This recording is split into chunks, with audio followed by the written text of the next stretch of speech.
and welcome to the Science Museum. My name is Kate and I'm delighted to welcome you here to this very special schools event to celebrate the opening of our new exhibition, Collider, Step Inside the World's Greatest Science Experiment.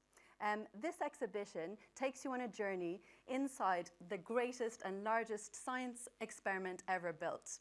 Buried deep beneath the border between Switzerland and France, Cern's Large Hadron Collider is the work of 10,000 men and women from across the globe, all united in their quest to uncover the fundamental building blocks of our universe.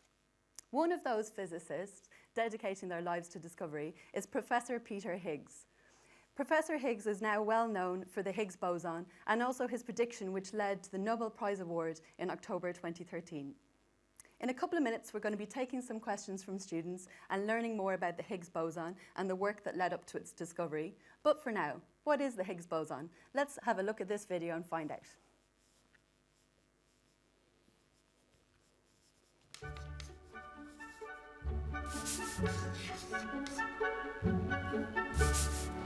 It's like a theory, isn't it? Higgs boson? Absolutely no idea. Oh my God, this was in the Big Bang Theory. I don't know. I don't know. It's like a theory, isn't it? Higgs boson? Absolutely no idea. Oh my God, this was in the Big Bang Theory. I don't know. I don't know. It's probably everywhere. Maybe it's even inside all of us and everything. A kind of radiation. Kind of got a feeling that it might be something about legs. It's a big, big donut with energy flying around it and sort of nuclear Big Bang effect going on somewhere. It's a bit tricky to explain, but let's have a go. The Higgs boson was first proposed in 1964 by Peter Higgs as part of a theory that explains how some particles get mass. Physicists spent almost 50 years looking for it using huge particle accelerators until they built the biggest and most powerful of all, the Large Hadron Collider here at Cern, which finally cornered the Higgs in 2012. Cheers, Peter. All right, I'm getting to that. Now, imagine an invisible energy field that fills the entire universe, represented by this rather small tray of mysterious black liquid. Very good. Now, as a particle passes through the field, it interacts with it and gains mass, like this. Not bad, eh? The Higgs field is invisible, like air. The only way you know it's there is by making a sound or ripple in it. So, if we can create a ripple in the Higgs field, then we can prove it exists. And it's this ripple that shows up as a new particle, the legendary Higgs boson. Of course, you will need a £5 billion, 27-kilometre long super collider to find it.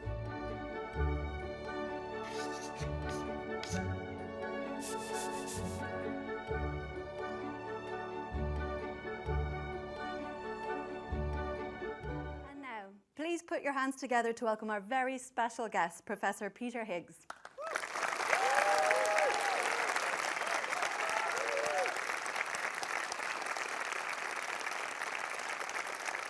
Professor Higgs, welcome to the Science Museum. Have a seat. Thank you very much for being with us today. We've just seen a short film with our resident physicist, Dr. Harry Cliff, explaining what the Higgs boson is. You must get this question quite a lot. So my very first question from Amis Shanaz, Ruxheath College, is how do you describe it to them? So how do you describe the Higgs boson to people who ask you? Well, the way I think about it is that the way in which the Higgs field generates mass is analogous to things you meet in quite basic physics involving refraction of light. If you remember, Einstein in 1905 won a Nobel Prize somewhat later by postulating that light, which we know of as an electromagnetic wave, comes in lumps which we now call photons or quanta of the electromagnetic field. Now that's a rather general feature of quantum theory that there are fields which we think of as continuous throughout space, but when you apply quantum theory, you find that the energy and so on comes in lumps, which are particles which we detect. So first of all, to get the idea of the way in which some kind of background can change the properties of what goes through it, recall refraction through a piece of glass or water or something like that. Light goes at the fundamental velocity c in vacuo, but it goes more slowly in a medium.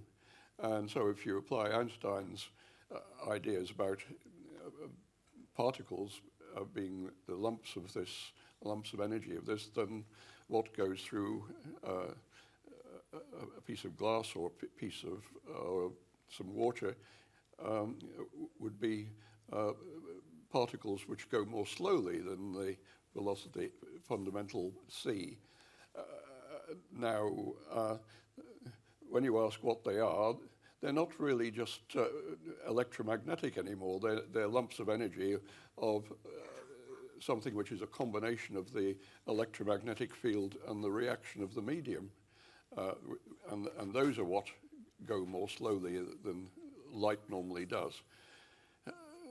Now, there are other kinds of medium which we know about, notably superconductors, where the way that light goes through is more complicated than that. Light going through a superconductor, which should be quite transparent over a range of frequencies, doesn't just propagate through as a transverse electromagnetic wave the way it does in the vacuum or in glass or water. It picks up an extra degree of freedom, a longitudinal wave, which comes from the what we call the condensate, the Bose condensate, which provides a supercurrent in a superconductor. So you then have a situation where the character of the waves has changed from something involving two kinds of polarization to something involving three, the extra coming from the medium itself. Now that's what the so-called Higgs-Englert, well, I should say Brout-Englert-Higgs mechanism is about. It's the way in which there's a certain medium, like a superconductor, which actually exists all around us. That's the so-called Higgs field. And that changes the way that other waves propagate through. And when you apply Einstein's ideas about these waves being associated with particles, then you have a differences in the particles from what they would be if the Higgs field were absent. And what's more, the mechanism which involves waves which are like electromagnetism, it turns them into waves which involve three kinds of polarizations instead of two, and that corresponds to a massive spin one particle instead of a massless one. The massless one being a photon, the massive ones being like the W and Z particles, which we know mediate the weak interactions. That's the sort of basic process, and well, the so-called Higgs boson is, as the film showed, just an excitation of that background. Oh, thank you for that wonderful explanation. My next question is, what is CERN like? What is CERN like? Mm-hmm. Well, I went there for 2 months in 1976 in the autumn. It was my first visit. And I suffered from culture shock. Culture shock because I'd never been in an institute which was so intensively devoted to science. I'd come from Edinburgh, where we had a program of seminars by visiting speakers, and we all attended them. In CERN, the difference was that there were so many things happening that I could go to and was interested in going to, that if I went to all of them, I wouldn't have time to do anything myself. It was that sort of difference, and that was quite a shock. You've had a sneak preview of the exhibition this morning. Did it feel like Cern to you? Yes, it did. It gave the right. It had the right feel for Cern. I mean, the slightly dirty walls on the tunnel and the scruffy corridors between the offices. That's just like Cern. Oh. The only thing which was surprising in the exhibition was to find all these pieces so close together. Okay, and we have obviously lots of students with us here today. My next question is, what did you want to be when you were growing up? Well, when I was starting in high school, at the age of 11 or so, I thought of myself as following my father as an engineer. He was an electrical engineer who worked all his working life for the BBC. But I pretty soon discovered that I wasn't really practical enough to be an engineer, and I thought more in terms of pure science.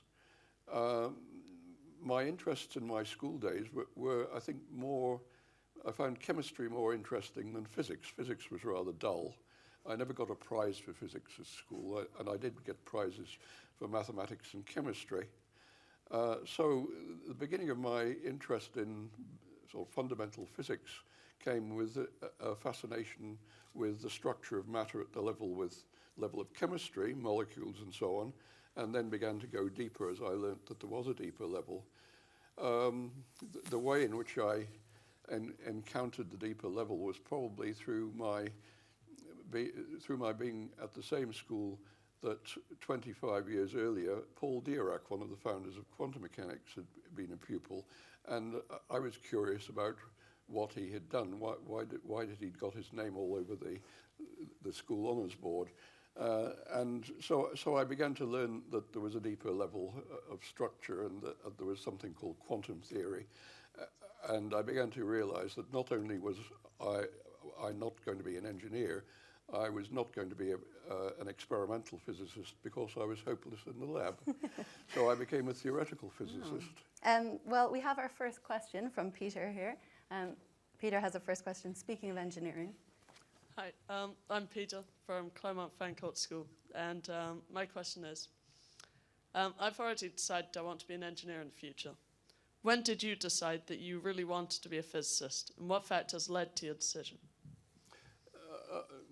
Well, by the time I left school, I was certainly headed to be some kind of physicist, and as I say, I didn't think I was much good in the lab.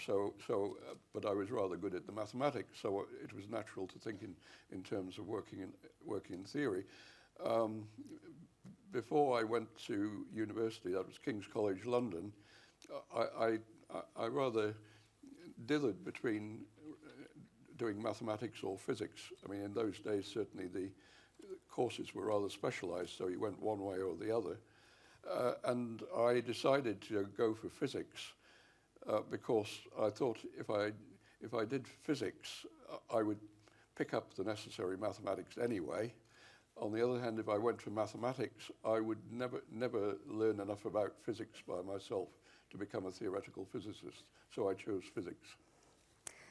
Well, there's obviously lots of different branches in physics, and my next question is, why did you choose particle physics? Well, again, I suppose because of my sort of growing interest in structure of matter below the level of atoms and molecules. One influence which came along at the end of my school days was some lectures I went to at Bristol University Physics Department. The two professors there, Neville Mott and Cecil Powell, had given some public lectures after the dropping of the bombs on Japan to explain to the public what was the background of these. Now, these were so successful that Cecil Powell, who was a particle physicist, then decided to give set of public lectures on his own work. So I went along to these, and I learnt about what was going on in the experiments at the time at which people sent up stacks of photographic emulsion in balloons high into the atmosphere, and then had the help of I think some shipping in the Mediterranean to rescue the package of plates and analyze them. And within a couple of years from then, Cecil Powell and others had discovered what we now call pions. So that gave me an idea of what was going on, and I decided I wanted to go into that sort of theory, but I didn't when I graduated. I played safe. I heard that particle physics was in a rather bad state in terms of the theory, quantum field theory, being full of infinite quantities. Actually, in fact, this problem had been cleared up in quantum electrodynamics by then, but my professor didn't know that. So I played safe by serving an apprenticeship in what was called molecular physics, because I was a physics graduate. Otherwise, it might have been called quantum chemistry at King's College London. And I switched after my PhD and moved to Edinburgh for the first time. Oh, okay. Our next question is from Jonathan. It's over here. Hi, I'm Jonathan from City of London School. My question is, what else did you study at school and what did you enjoy? That is apart from science. Well, in my school days in Bristol, in those days, even the courses in high school got very specialized. So after going through the what was then called first school certificate examination at the age of 15, and that was over a broad range of subjects, I went into the science sixth form, in which I had pure and applied mathematics, physics, and chemistry. By that time, people were getting worried about over-specialization in schools, and we had a course which was called English to, to keep us civilized. And it was taught by a really brilliant teacher who'd returned from military service, and he had a completely, it was completely open how he did it, and he introduced us to all sorts of things. We read Shakespeare plays, we had philosophical discussions, and he introduced me to works on, well, more philosophy of science than just pure physics. People like Jeans and Eddington who were writing at those times. So that kept my education broad. Does that answer your question? Potentially, the literature's loss is physics gain. The next question we have is from Eloise. I'm Eloise from Manshead School. And my question is, who is your hero in the world of science? Who is your hero in the world of science? I suppose in my school days it was probably Paul Dirac, because he'd been a former pupil. But of course I also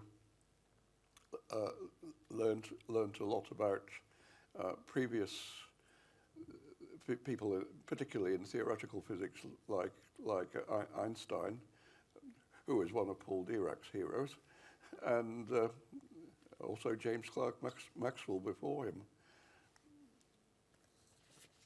Scott, I think, has our next question on this side. What was the process in which you came up with the prediction of the existence of the Higgs boson? The process by which I came up with the prediction, well,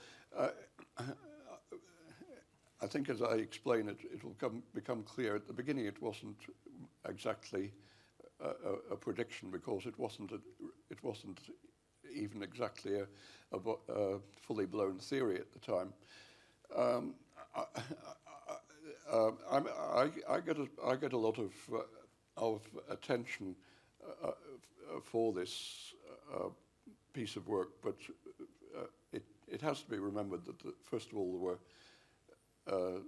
at least 6 of us involved in 1964, working on in different ways on this same problem. But it goes back to something initiated by the Japanese-born theorist Yoichiro Nambu in 1960, and what he did was to import some ideas which were common in condensed matter physics into theoretical particle physics. The ideas were associated with what's called broken symmetry.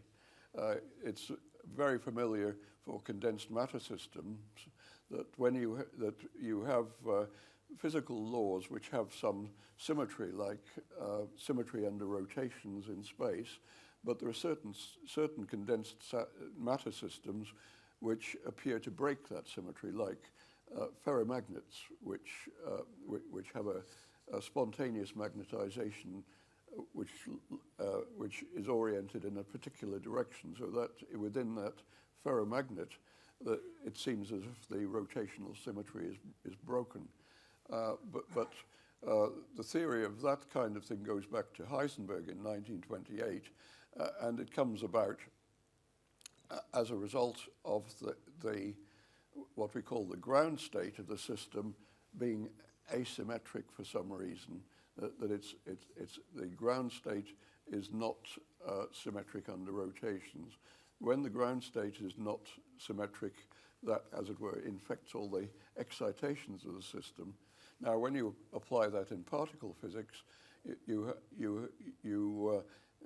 have the proposition that what we call the vacuum, which is when there are no particles left to take out of the system, what we call the vacuum is asymmetric and under some symmetry which underlies the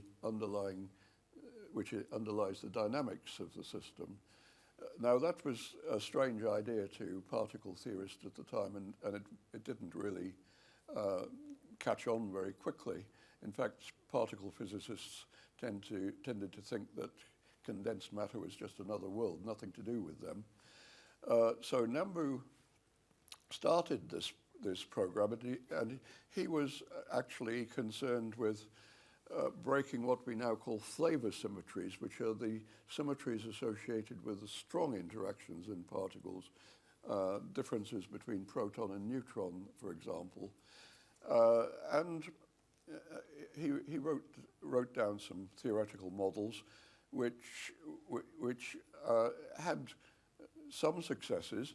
They started from a symmetry which would imply apparently that the particles in the theory would be massless, that these were sort of fundamental spin half particles, but because the vacuum state was asymmetric, the result was that the particles gained mass, so that the proton and neutron had masses, and in fact different masses as they should have.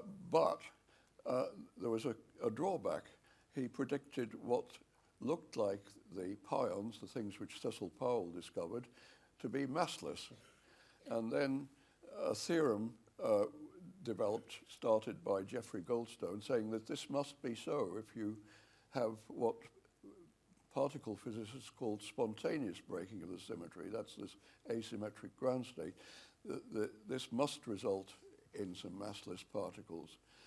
This is associated very much in Goldstone's work with a picture of having a kind of potential energy, which is of the Mexican hat or wine bottle shape, where the vacuum state is off-center. And there are excitations of the system which will give you particles which come from oscillations around the trough. So that wrecked Nambu's program, apparently, except after a time in 1964, some of us, and there were 6 people involved, Engler and Brout in Brussels, myself in Edinburgh, Guralnik, Hagen and Kibble at Imperial College, who saw that there was a way out of this. And the way out was to introduce fields which we call gauge fields, which are fields like Maxwell's electromagnetism. And the underlying axioms of the theorem which had been proved were then no longer valid. Now, my own part in it was to realize that this property of gauge invariance in the Maxwell equations would undermine the axioms. Other people looked at it differently. But in 1964, I wrote two short papers. One was a rather brief mathematical note saying this kind of field theory with Maxwell-type fields doesn't obey the axioms for the Goldstone theorem. That was published by Physics Letters, whose editor was at Cern. And then within a week, I'd written a second paper in which I wrote down the simplest possible model that I can think of which showed how it worked. And by that time, I'd written down the equation, and it was clear that what happened was that the degrees of freedom which had been associated with this Goldstone massless spin zero particle turned into the extra degree of freedom you needed to turn spin zero massless into spin zero with mass. Two spin states starting, and you need an extra one to make three for a massive particle. So I wrote that paper and sent it off to the same journal, Physics Letters, and they rejected it. I was encouraged to think a bit more, write a proper paper and try again. But in fact, I thought perhaps they don't understand what this is about. I'd better write an extra paragraph or two, and I'll send it across the Atlantic to Physical Review Letters the second time round. The extra paragraphs involved just a sentence noting that there would be leftover massive spin zero particles in such a model, and the spin zero particles left over are what are called now Higgs bosons. So that paper got published, and it was then that I discovered that Broughton Anglais in Brussels had done similar work, because their paper had just been published by the same journal. But at that stage, it wasn't really a theory about any particular thing in physics. It was a way of showing how something could be done. It wasn't until 3 years later that Stephen Weinberg and Abdus Salam actually saw the right way of applying it, which was to the unification of weak and electromagnetic interactions. And it was then that my remark became effectively a prediction of what would have to be found in the electroweak interactions. Speaking of your paper that you wrote, we have a question from Paige over here. I'm Paige and I'm from Arthur Terry School. My question is, did you have a flash of inspiration, or was it more of a gradual onset idea? It was gradual.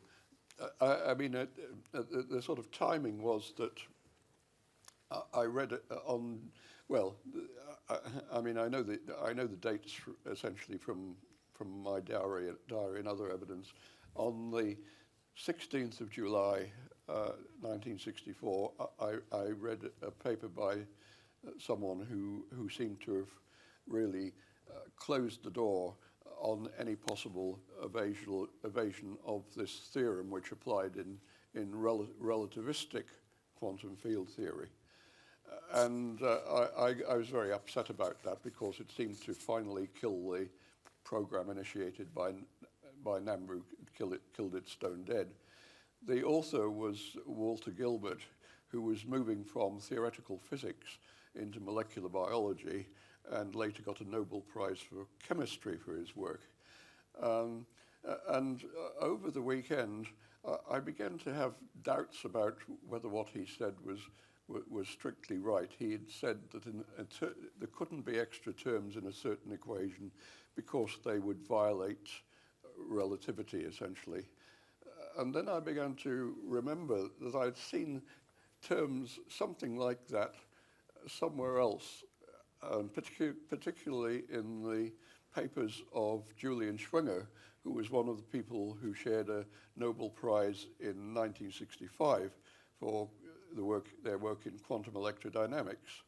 And Julian Schwinger was a person who didn't like the currently fashionable way of handling this gauge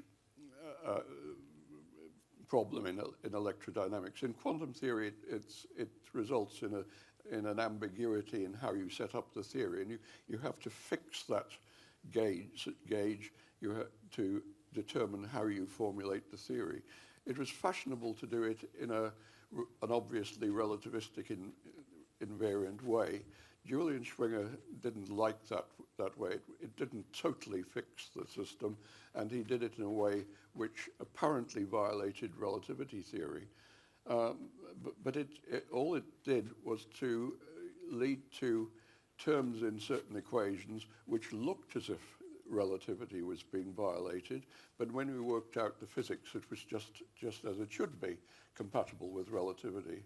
So over the weekend, it began to dawn on me that if that could be done in quantum electrodynamics, in which the basic symmetry is not broken, it could be done in broken symmetry theories. And then after the weekend, I went back to my office and I sort of wrote down the simplest possible model to see what happened. And I found what happened, which was the generation of the mass for the spin 1, the photon-like particle. So it was a realization which occupied a weekend where I had to go back and check whether what I'd remembered about Schwinger's work was really correct. I want to go back to your rejection, the rejection you got from physics letters. I have a question from Lewis Hale from Manshead School. He wants to know what thoughts went through your head when your original paper was rejected and they sent back saying of no obvious relevance to physics. Well, the remark about no obvious relevance to physics didn't come with the rejection. That was reported to me by a colleague with whom I shared an office who'd gone to Cern to spend a month in the summer while I was writing these papers. When he came back, he explained to me that when my papers arrived, they would have been probably passed along the theoretical corridor at CERN until they got to somebody who thought he could referee them, and that they didn't think that people there didn't think that this had much to do with physics. So it was not not in the rejection, but it was a second-hand report. I mean, at the time of the rejection, I was simply annoyed because I thought that I'd made an important discovery, and I simply, as I said, I had to rewrite the paper and make its consequences more clear. And if the people in CERN along the corridor didn't understand what I was doing, it had better go elsewhere. Our next question is by Hannah. Over here. Hi, I'm Hannah from Simon Langton Grammar School, and my question is, how did you deal with people that doubted the existence of the Higgs boson, and did you ever doubt it yourself? Well, the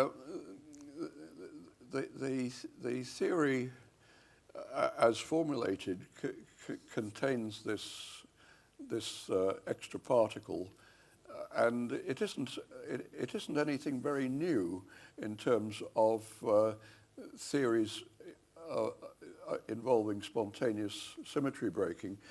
If you go back to the theory of a superconductor, there's something of the same sort there.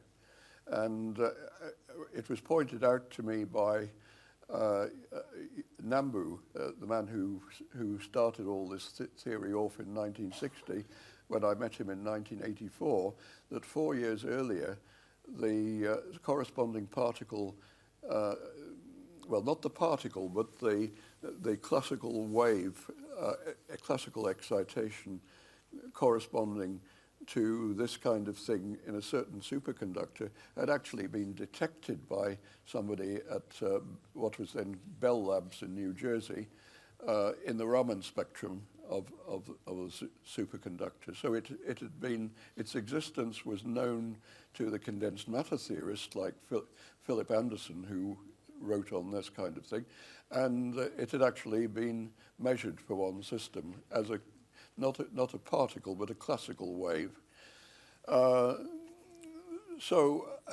mean, it was a good bet that it would really exist for the relativistic particle systems too.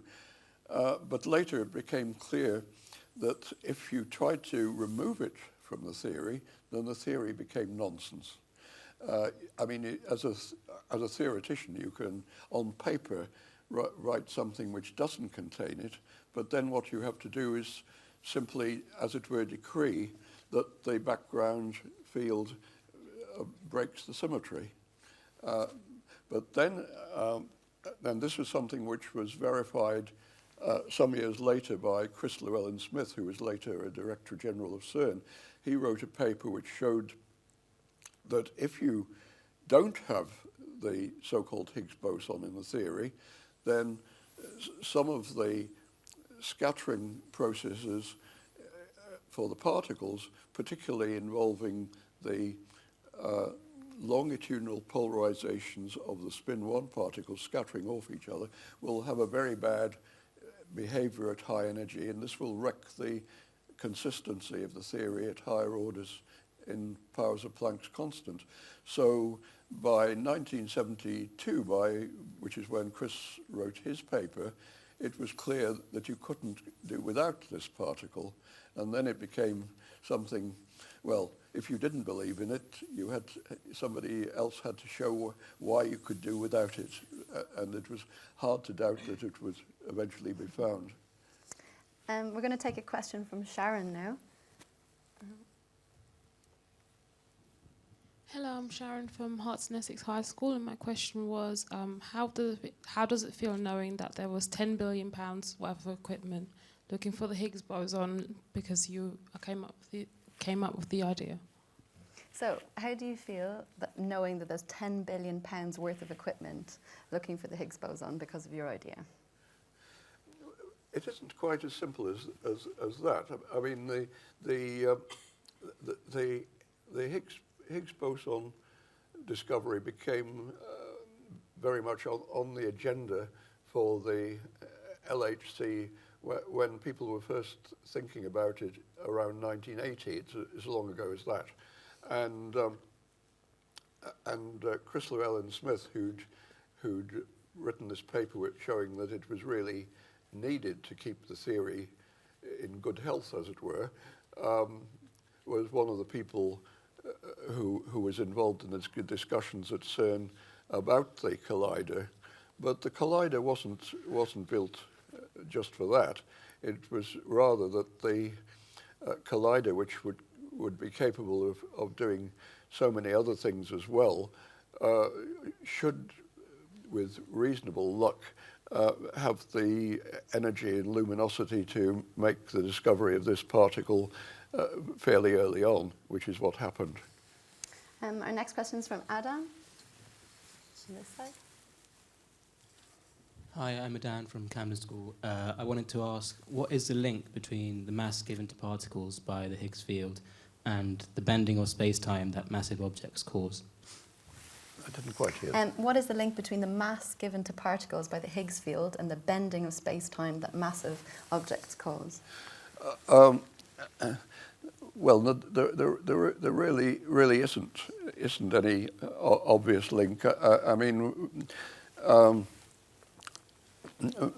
bending of space-time by matter is, as it were, the second stage in Einstein's relativistic theory of gravity, which is sometimes called general relativity.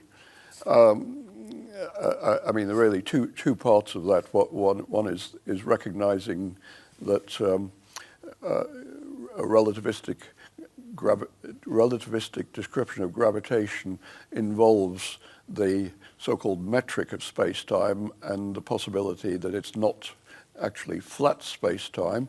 And the second part, which he achieved after a number of years, was the actual equations which show how matter produces the bending. But in particle physics, for the most part, gravity is just something which ultimately should be included in a theory in the far distant future. It doesn't do much in particle physics apart from keeping the apparatus on the ground. I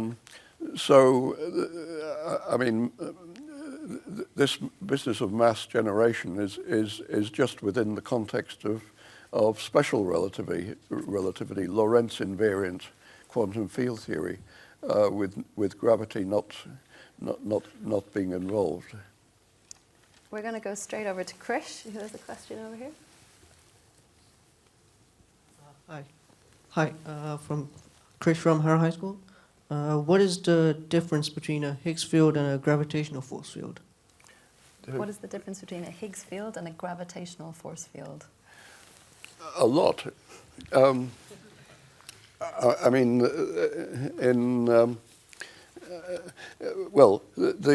this background field, which gets my name attached to it, Higgs field, is scalar, which means that it has no directional properties. That's the first thing. It's something which is not easy to detect. I mean, other examples of things which are scalars in ordinary life are things like atmospheric pressure and temperature and so on. You aren't really aware of them until they change. They're just backgrounds. So it has no direction in space or in space-time. A gravitational field, on the other hand, is very much a directional thing. So it's an entirely different kind of field mathematically. Yeah. I have a quick question from Heidi Lucas from the Arthur Terry School. She wants to know, what has been the highlight of your career? Well, I suppose it's the few weeks in July 1964 when there was one of my graduate students had spent a year working with another theorist in Turkey, in Ankara, and came back in the summer, and he reports something which I don't particularly remember. He reports my saying to him when he came back, "I've had the only idea I've ever had in my life." My next question, this is just for me. How did you find out about the Nobel Prize award? Well, the first part of the story is that having experienced a lot of attention from the media previously, like after the discovery announcement at Cern and other occasions, I reckoned that if there were a Nobel announcement, life was going to be rather difficult. There was going to be a mob of journalists outside my front door within an hour or so. So I would be somewhere else. I agreed with my colleagues in the university that we should handle media attention in a press conference a few days later on the Friday.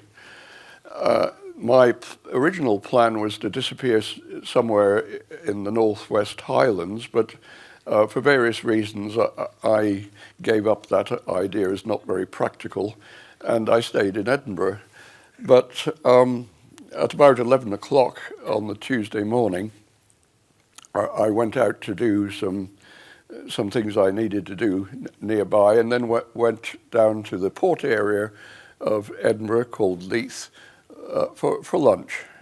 And after lunch, I went to an art exhibition left over from the Edinburgh Festival, which I hadn't seen, and returned home finally about 3 o'clock. As I was walking along a street which leads to my house, a street which has houses on the north side and gardens on the south side.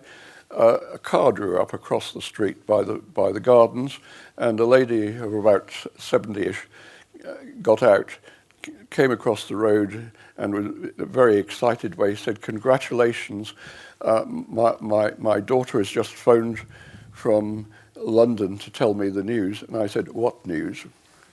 And so she told me about the award, and then I went home and read the messages on my phone. We just have time for a couple more quick questions. I have a question from Eleanor. Hi, Eleanor from Downside School. What did it feel like to know you won the Nobel Prize, and what's changed in your life since then? What did it feel like to know that you won the Nobel Prize, and what's changed in your life since then? Well, the feelings are rather mixed. I mean, I'd seen it coming for quite a time. Actually, as long ago as 1980, I heard by an old friend who at the time worked in Lund, one of whose colleagues was on the Nobel Committee, that I'd been nominated as long ago as 1980. So it was for a long time a possibility, and I mean, for a long time I got as the discovery began to materialize, I got very tense each year at the beginning of October. So the actual announcement came in a way as a relief. Now it was all over, but of course it's not all over, because the media attention is so much more intense, and I'm rather determined to get some of my normal life back during the coming year. And I've said to some of my colleagues, I'm going to retire for the second time at my 85th birthday at the end of May, and cut down on the number of things that I get involved in. We have another question from Sharon. How did you go from being an A-level student to a Nobel Prize winner? Was it tenacity or serendipity, hard work or opportunity? So how did you go from being an A-level student to a Nobel Prize winner? What factors were involved? How did I go? I suppose by a scenic route. I mean, as I think I indicated earlier, I didn't actually work in particle physics, the theory, until after I'd got my PhD in another area of physics.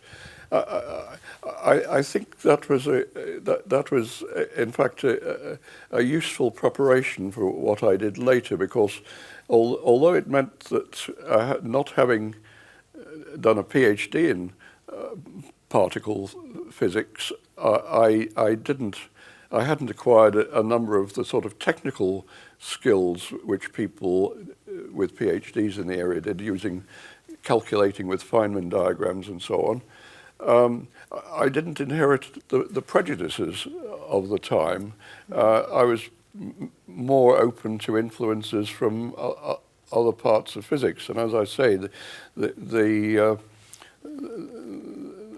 most people in particle physics didn't see condensed matter physics as of any relevance to what they did. And of course, for an experimentalist, the relevance is only that condensed matter physicists maybe have systems which help you to build your colliders, like superconductors and so on. Otherwise, condensed matter physicists are just competitors for funding. For theorists, the situation is different, and the theorists of the early 60s also were sort of prejudiced against condensed matter physics as not being relevant, but they should have seen that there were considerable similarities in the way the theories worked. So I think being a kind of outsider in the theory helped a lot.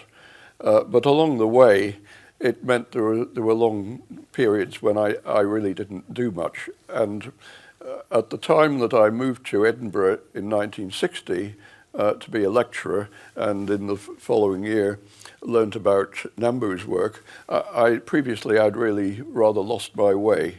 I'd been a postdoc in London at University College and at Imperial College with Abdus Salam, but we'd never actually collaborated on anything much, and I didn't like the environment of Imperial College at the time, and so I moved away to UCL as a temporary lecturer in mathematics.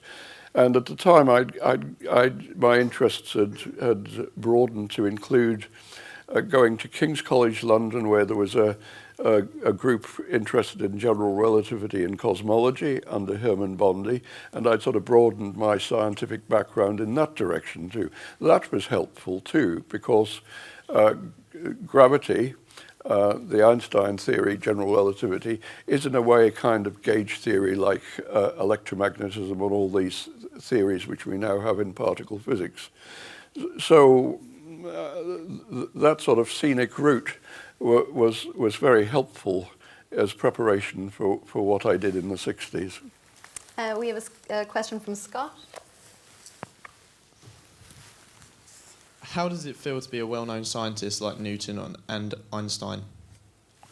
How does it feel to be a well-known scientist like Newton or Einstein? Well, I wouldn't want to be compared too much with Einstein, because he did so many other things, and I'm known for only this one thing. But I can appreciate very much what happened to him when he became a celebrity. Well, probably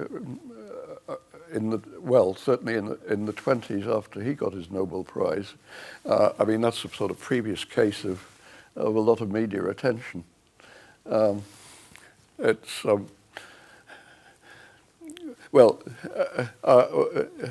the things I would say is that when you get this sort of attention for a particular thing which you've been successful in doing, it's very hard ever to match up to it again.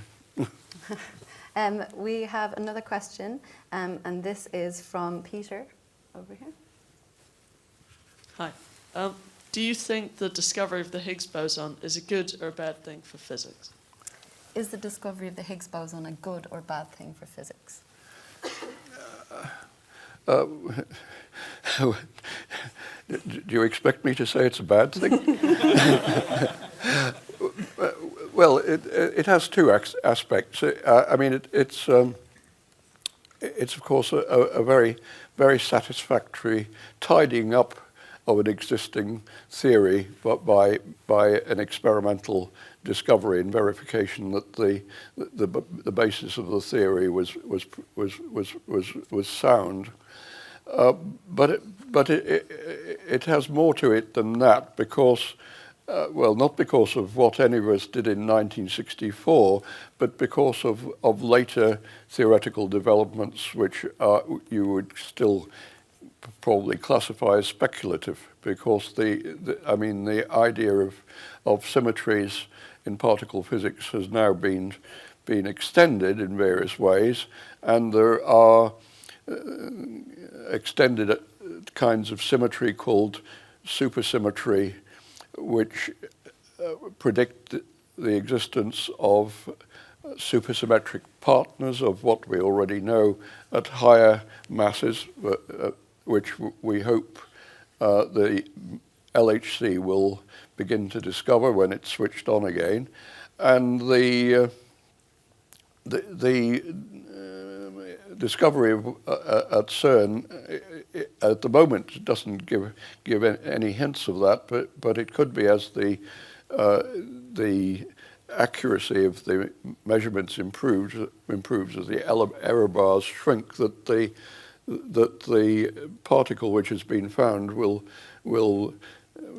turn out to be not quite the simple, so-called simple standard model Higgs boson, but a member of a set of them required by supersymmetry. If that is so, if the idea of supersymmetry is right, then it's a beginning. It's a sort of entry to a world in which we may begin to detect things which enable us to understand the dark matter in the universe, and that's the sense in which it's a beginning. It's an entry to something else. I have a question from Daniel Sturch from the Arthur Terry School. He wants to know, do you think the discovery of the Higgs boson has made more people interested in particle physics? Well, the discovery has helped, but I think the interest happened, it arrived before the discovery, because it was clear from media attention going back many years. Well, I think the first time I was interviewed about this kind of thing was an interview for Robin McKee of the Observer back about 1988, when the previous collider, LEP, was about to start work. I mean, the media interest, certainly amongst the science journalists, has gone back quite a long time. And there were altogether, I think, 4 interviews in 1988 for the Observer. There was one from Sweden for the big daily newspaper in Stockholm.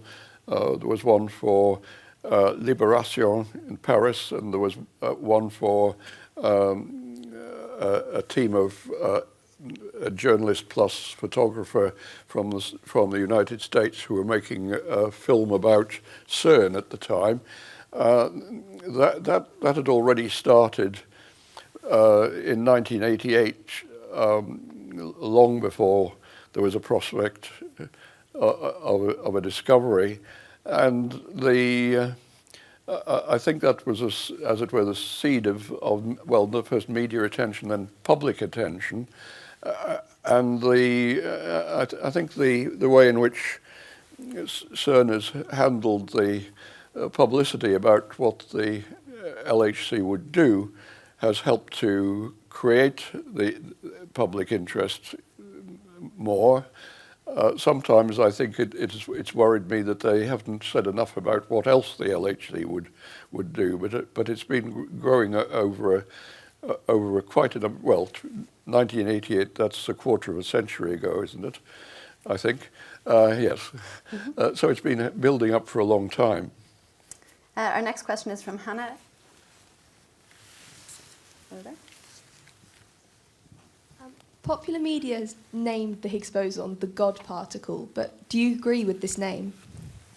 I'm embarrassed by it. I mean, I'm not sure whether you know how it arose, but it's the title of a book published some years ago by Leon Lederman with the help from a scientific journalist. And it was about the search for this particle, which was going to be very difficult. And he proposed giving the title of the book as That Goddamn Particle, because it was going to be difficult. His editor wouldn't have that. He said, all right, let's call it the God particle. I think there was an indignant reaction from a lot of the physics community about that, because it was really creating confusion about what this was about. And that confusion has persisted, so that I get stories about, missionaries of various sorts doorstepping people to tell them that it's been proved that God exists because the God particle has been found. I don't like this kind of confusion between two entirely different issues. And we have a question from Eloise. How useful will the discovery of the Higgs boson be to us? So how useful will the discovery of the Higgs boson be to us? How useful will it be? Well, I can't imagine much you can do with this particle, because unlike some of the particles which have been discovered at smaller masses, something which has quite a large mass but lasts only on average, something like 10 to the minus 20 or less seconds, isn't very easy to control and make into a beam for purposes of any kind of therapy, chemotherapy, or anything like that, as you can do with particles which are of lower mass and last as long as, maybe a hundredth of a millionth of a second when at rest. You can make them into beams which when they go fast enough, live for longer because of the time dilation factor of relativity theory. So those are used in medical applications, but I can't see that this one is very easy to control, as it were, and use. The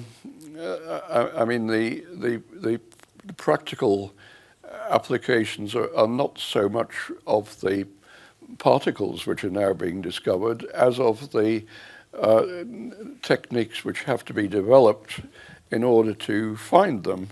And the spin-off is from the development of the detectors and the machine, the superconducting magnets which enable you to bend the beam into a ring of a mere 27 kilometers circumference for that sort of energy, where you need colossal magnetic fields. Those superconducting magnets improve the performance of MRI scanners and that kind of thing, and have other applications too.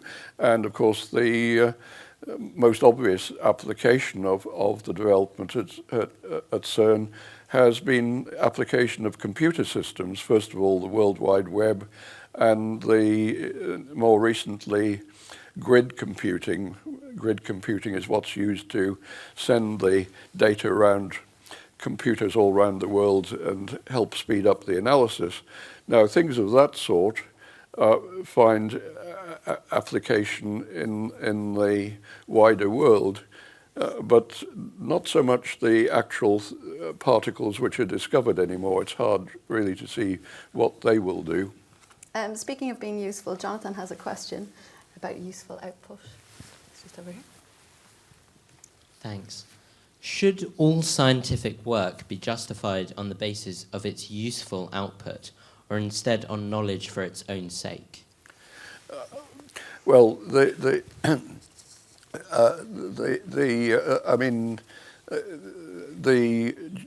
justification by usefulness is a dangerous route in terms of actually producing applications, because it's short-sighted. It fails to recognize the way in which the research on fundamental things has this spin-off into applications. I mean, I've recently been to the Republic of Ireland, where they're very cash-strapped at the moment, and the government has decided to fund only research with obvious applications. And in an interview in Dublin for the Irish Times, I said that's an extremely short-sighted approach, and I really think it is. So I think for the applications nowadays, I mean, the applications being of, very fundamental quantum physics of a sort which many people don't know much about. You have to have this link between the fundamental research, the blue skies research, and the applications for it to work. I mean, obviously, my own interest is very much in the fundamental issues, but the applications should come to as part of the program, but I think they have to be linked together. We have a question from Krish on this side. Do you think physics in school is helpful or relevant to real-life physics? So is physics in school helpful or relevant to real-life physics? I don't know whether I can answer that question because I'm so out of touch with the way physics is currently taught in schools that I only remember my own experience many years ago. But to judge from the questions I'm being asked, that the teaching seems to be on the right lines. And Eleanor has a question. What is the biggest unanswered question in physics? So the biggest unanswered question in physics, what is the biggest unanswered question? The biggest unanswered question in physics. I don't know. There are several big unanswered questions. There are questions which, as I've indicated, we might hope to begin to answer in the next few years about the the links between particle physics and cosmology, dark matter, dark energy, and so on. That's a sort of fundamental level question. There's a big question for theorists who pursue the route of unified theories of all kinds of forces about whether to include gravity along with everything else. We have to have superstring theory, as appears to be the case at the moment. I think there's a lot to be explored there still. These are just a couple of things from, my perspective as somebody with an interest in that kind of physics. But then there are other kinds of physics that I don't know so much about, which have some big unanswered questions. Maybe those two answers will do to go on with. I have a question from Jonathan Bash, and he wants to know, in modern secondary schools, we now learn in an afternoon what took scientists such as Newton and Hooke a lifetime to discover. Do you think that in 100 or perhaps 1,000 years we will be learning the Standard Model in school, or even perhaps exploring the Higgs mechanism experimentally? To come in on the end of that first, exploring the Brout-Englert Higgs mechanism experimentally, I don't think you're likely to have particle accelerators in schools even at that time ahead. But I may be wrong about. There was one point at which Philip Anderson, the condensed matter theorist, said, "Do we really need these big, expensive machines? Because the time will come when we have our desktop accelerators." But it hasn't happened yet.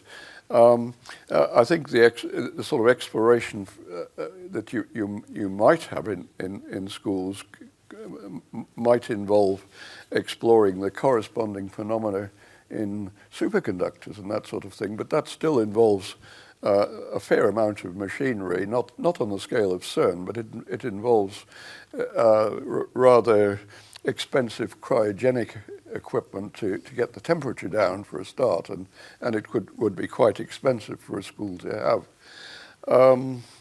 As for things like the Standard Model being taught in schools in the future, the question is at what sort of depth or level. I mean, you can learn about something about the phenomenology and the classification of particles and some basic ideas, but you can't. I don't think you can expect to cram into a high school program the sort of deeper understanding of how the theory works, which you would get in a university level course. That's my opinion. And finally, Professor, just a quick question. Are there any last words of advice you have for our budding physicists? Any life lessons or mottos? Any lessons? Yeah. Well, I'd certainly recommend that you keep your keep your view of physics broad, even if when you if you go into physics undergraduate and then graduate work for a PhD, well, you have to specialize to pick a topic for a thesis, but don't ignore what else is going on. It may be useful. So maybe take a circuitous route like you into physics. So Professor Higgs, it has been an honour for you to join us today. Thank you on behalf of all of the students and all of us here for answering our questions. Can I have a huge round of applause, please, for Professor Peter Higgs?